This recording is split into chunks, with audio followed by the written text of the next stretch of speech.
আসসালামু আলাইকুম প্রিয় ফুটবল ফ্যান্স।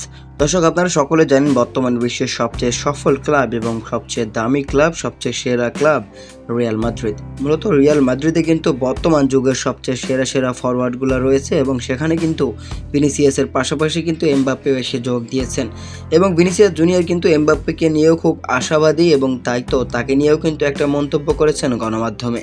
ভিনিসিয়াস জুনিয়র এমবাপ্পেকে নিয়ে বলেছেন, নতুন একটা ক্লাবে এসে দ্রুত খাপ খাওয়ানো কঠিন, তবে জুড বেলিংহাম এটা দ্রুতই করেছে। আমরা আশা করছি এমবাপ্পেও খুব তাড়াতাড়ি খাপ খাইয়ে নিতে পারবে।